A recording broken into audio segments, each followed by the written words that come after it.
إن الحمد لله نحمده ونستعينه ونستغفره ونعوذ بالله من شرور أنفسنا ومن سيئات أعمالنا من يهده الله فلا مضل له ومن يضلله فلا هادي له وأشهد أن لا إله إلا الله وحده لا شريك له وأشهد أن محمدا عبده ورسوله أما بعد فإن خير الحديث كتاب الله وخير الهدي هدي محمد صلى الله عليه وسلم وشر الأمور محدثاتها وكل محدثة بدعة وكل بدعة ضلالة وكل ضلالة في النار.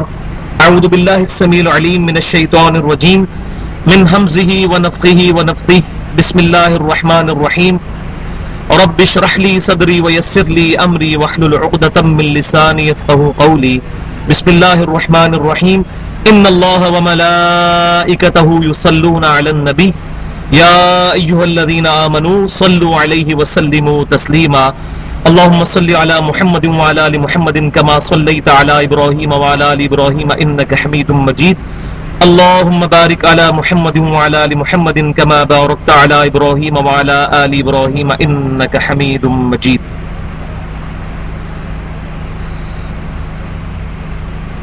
آج انشاءاللہ تعالی سورہ آل عمران کا جو نصف ثانی ہے اس کا دوسرا حصہ شروع کریں گے. اور میں نے پچھلی دفعہ بھی بتایا تھا کہ اب مسلسل 6 رکوع غزوہ احد کی لائیو کمنٹری ہے.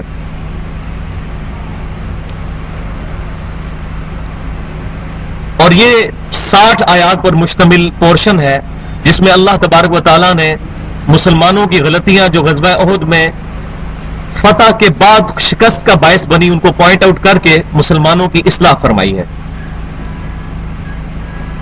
تو غزوہ احد جو ہے اس کا پس منظر بھی سن لیں.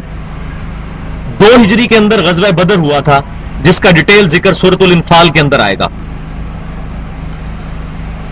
اس کے اندر کافروں کو بڑی بری شکست ہوئی تھی. 70 کے قریب ان کے سردار قتل ہو گئے تھے, 70 کے قریب قیدی بنائے گئے تھے. اب کفار نے 1 سال کی محنت کے بعد یہ پلان کیا کہ مسلمانوں سے اپنی شکست کا بدلہ لیا جائے. چنانچہ غزوہ احد جو ہے وہ احد پہاڑ کے مقام کے پاس ہوا. یہ مدینہ شریف سے تقریباً 4-5 میل کے فاصلے پر ہے اور روضہ شریف سے سامنے نظر بھی آتا ہے احد پہاڑ. تو کفار مکہ نے 3000 کا لشکر تیار کیا, مکمل طور پر گھوڑوں سے اسلحے سے لیس, اور ارادہ کیا کہ نبی صلی اللہ علیہ وسلم اور آپ کے جانثار صحابہ اکرام علیہم رضوان سے اپنی غزوہ بدر والی شکست کا بدلہ لیں. ابو سفیان اس وقت کافروں کا لیڈر تھا, بعد میں وہ صحابی بن گئے رضی اللہ تعالیٰ عنہ, لیکن اس وقت تو ظاہر ہے کہ انہوں نے اسلام قبول نہیں کیا ہوا تھا. ابو جہل کے مر جانے کے بعد ابو سفیان کو کافروں نے یونانیمسلی ایگریڈ کرتے ہوئے اپنا سردار چن لیا اور 3 ہجری کے اندر وہ 3000 کا لشکر لے کر نبی صلی اللہ علیہ وسلم کے خلاف نکلا. آپ صلی اللہ علیہ وسلم نے صحابہ اکرام علیہم رضوان سے مشورہ کیا اور آپ صلی اللہ علیہ وسلم کی اپنی ذاتی رائے یہی تھی کہ مدینہ شریف کے اندر رہتے ہوئے مدینہ کا دفاع کرنا چاہیے.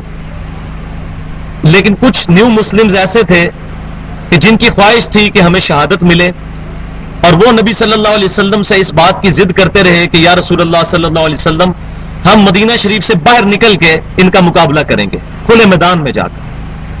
تو آپ صلی اللہ علیہ وسلم کی اگرچہ خواہش نہیں تھی, لیکن آپ صلی اللہ علیہ وسلم نے ان لوگوں کے مشورے کا پاس کرتے ہوئے ایگری کر لیا کہ ٹھیک ہے ہم نکلیں گے. اور آپ صلی اللہ علیہ وسلم اس دن اپنے گھر سے سریرا پہن کر نکلے. تو صحابہ کرام جو دوربین تھے اور دور اندیش تھے ان کو اندازہ ہو گیا کہ آج کوئی معاملہ سخت ہونے والا ہے کہ نبی صلی اللہ علیہ وسلم گھر سے زرہ پہن کر نکلے. تو آپ صلی اللہ علیہ وسلم کی جب یہ صورتحال دیکھی تو صحابہ کرام علیہم رضوان میں سے وہ لوگ جنہوں نے مشورہ دیا تھا کہ ہم باہر جا کے لڑتے ہیں, تو انہوں نے کہا کہ یا رسول اللہ صلی اللہ علیہ وسلم جیسے آپ کی مرضی. تو آپ صلی اللہ علیہ وسلم نے فرمایا کہ کسی نبی کے لیے شایع نہیں کہ وہ اللہ کی راہ میں قتال کے لیے نکلے اور پھر وہ اپنا ارادہ ترک کر دے. تو اب ہم اوپن میدان احد میں ہی جا کر ان سے لڑیں گے. آپ صلی اللہ علیہ وسلم 1000 کا لشکر لے کر صحابہ کرام علیہم رضوان اور باقی جو آپ کے جو ساتھی تھے ان کو لے کر نکلے. لیکن راستے میں ہی عبداللہ بن ابی جو منافق تھا